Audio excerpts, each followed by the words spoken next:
देखो कितना विश्वास होता है भक्त को, कैसा वो श्रद्धावान होता है। एक राजकुमारी और दूसरी एक जमींदार की पुत्री, दोनों को मित्रता थी। एक दिन राजा के यहां भगवत प्रेमी महात्मा आए। वो संत सेवी राजा थे, महात्मा जन आते रहते थे और महात्माओं का कार्य ही होता है निरंतर अपने प्रभु की सेवा और सुमिरन में मगन रहना। सेवा सुमिरन ये बहुत बड़ी सामर्थ्य है। अगर हम हर समय सेवा और सुमिरन में रहें तो कभी कोई माया प्रपंच हमें परास्त नहीं कर सकता। जहां हम सेवा सुमिरन से अलग हुए वहीं माया का प्रभाव पड़ता है। भगवान का शालिग्राम स्वरूप उनके पास था, खूब भाव से सेवा कर रहे थे और नवीन अवस्था की कोमल हृदय वाली ये दोनों सखियां देख रही थी। इनके मन में आया ऐसे हम भी ठाकुर सेवा करेंगे। देखने से सुनने से हमारे हृदय में प्रभाव पड़ता है। गंदी बातें देखेंगे, गंदी बातें सुनेंगे, उसी का चिंतन होगा, हृदय गंदे आचरणों की प्रेरणा वाला बन जाएगा। अगर हम भागवतिक बातें सुनेंगे, भागवतिक दर्शन करेंगे तो भागवतिक चिंतन होगा, हृदय भागवतिक प्रेरणा वाला बन जाएगा। कई दिन संत भगवान रुके, रोज सेवा कीर्तन कथा, सरल हृदया।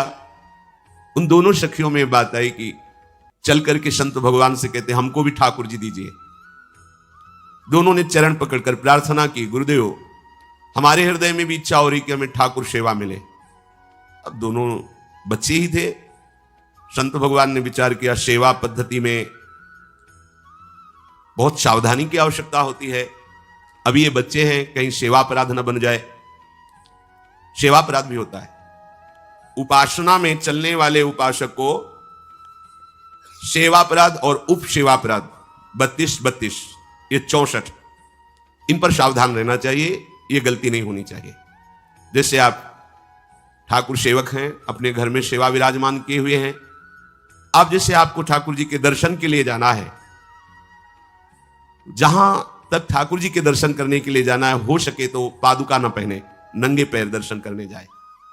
यदि आप में ऐसी सामर्थ्य नहीं है किसी कारण से, तो सीढ़ियों में पादुका नहीं पहनना चाहिए। जहां से मंदिर की सीढ़ियां हैं, पादुका उतार कर माथा रखकर सीढ़ी में फिर चढ़ना चाहिए। खड़ाओं या पादुका पहन करके श्री विग्रह के दर्शन करने के लिए जाने में फिर अपराध लगता है। अरे अपने मालिक के दर्शन करने जा रहे हैं, स्वामी के दर्शन करने जा रहे हैं, प्रभु के दर्शन करने जा रहे हैं, तो अपनी कुटिया से और मंदिर तक नंगे पैर जाना चाहिए। ये भावना रखनी चाहिए। भरत जी जा रहे हैं प्रभु के दर्शन करने के लिए, अयोध्या से पैदल ही चले थे, तो सुकुमार चरणारविंद तो बड़े बड़े फफोके छाले पड़ गए थे।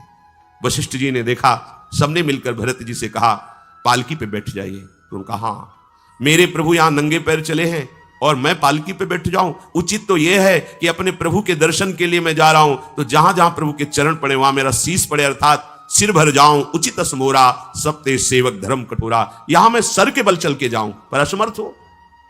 तो आप कह रहे हैं पैर में छाले पड़ गए, आप सवारी में बैठ जाइए, ऐसा नहीं हो सकता। तो अपने प्रभु के दर्शन करने के लिए जब जाए तो हो सके, सामर्थ्य हो तो पादुका न पहने, कोई खड़ाऊं चप्पल जूता आदि ना पहने। अगर पहने हैं तो बस सीढ़ी तक ही पहन कर जाए, ऊपर सीढ़ियों की नहीं।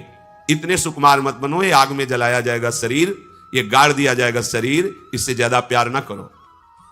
अब इतना दृढ़ विश्वास कि ये बच्चे हैं, सेवा भाव कैसे पूर्ण कर पाएंगे? तो उन संत भगवान ने दोनों बच्चियों से कहा कल ठाकुर जी लाएंगे, हम आपको दे देंगे। तो गांव में घूमे तो आसपास गोले गोले से पत्थर मिले, पत्थर लाए 2 और कहा कि ये लो तुम्हारे ठाकुर जी हैं, दोनों को। देखो गुरु वचनों पर और गुरु प्रदत्त सेवा वस्तु पर कितना भाव होना चाहिए। उन्होंने दृढ़ विश्वास किया कि मुझे भगवान गुरुदेव ने दिया, ये भगवान है मेरे। दोनों ने अपने हृदय से लगाया। अब एक जमींदार की पुत्री थी, एक राजकुमारी, स्वर्ण के सिंहासन में, और उनका नाम रखा शिल्पिल्ले ठाकुर। शिल मतलब पत्थर, तो उनका तुम्हारे ठाकुर का नाम शिल्पिल्ले गोविंद है। दोनों सिंहासन पर रखकर आराधना करती, भाव प्रतिपल बढ़ता गया, नाम निरंतर जप। गुरु प्रदत्त ठाकुर पर विशेष चमत्कार हृदय में प्रकट होता है यदि उन्हीं की नियमावली से चलो। अपने मन से बाजार से खरीद लाए, विराजमान किए हैं, कभी सेवा की कभी नहीं की, वो भी अच्छा है, कम से कम भागवतिक भाव तो है। लेकिन सिद्धि जो प्राप्त होती है वो गुरु कृपा से, गुरु प्रदत्त ठाकुर से। जैसे धन्ना जी को भांग के बट्टे में ठाकुर जी प्रकाशित हो गए, गुरु प्रदत्त।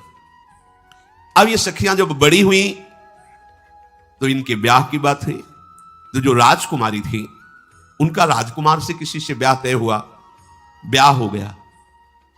अपने माता पिता से जब विदाई ली तो अपने ठाकुर जी को जो सिंहासन में थे, सिंहासन से एक सुंदर पेटी में से और गोद में रखकर, और अंदर ही अंदर जल रही है कि प्रभु मैंने प्रीतम आपको माना है, संसार के व्यवहार में ये प्रीतम बना हुआ है, पर प्रभु हमारे प्रीतम दो नहीं हो सकते, हमने हृदय से आपको माना।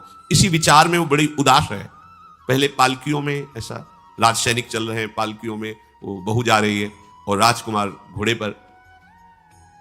राजकुमार बार बार पालकी के समीप जाता, दर्शन करने की इच्छा होती है ना, तो उदास देखता, मन में बड़ी गिलानी हुई। उसने कहा, एक नदी थी, उसने कहा यहां हम थोड़ी देर विश्राम करना चाहते हैं, राजकुमारी की पालकी रखी जाए और सैनिक दूर खड़े हो। तो राजकुमार वैसे ही आज्ञा हुई। तो बात करना चाहते हैं, पर वो ना देखती है और ना बात करती है, और इतना सुंदर रूप, क्योंकि ब्रह्मचारिणी और भगवत आराधना। अब उसके हृदय में जलन हुई कि ऐसा क्या है जो हमसे बात नहीं कर रही।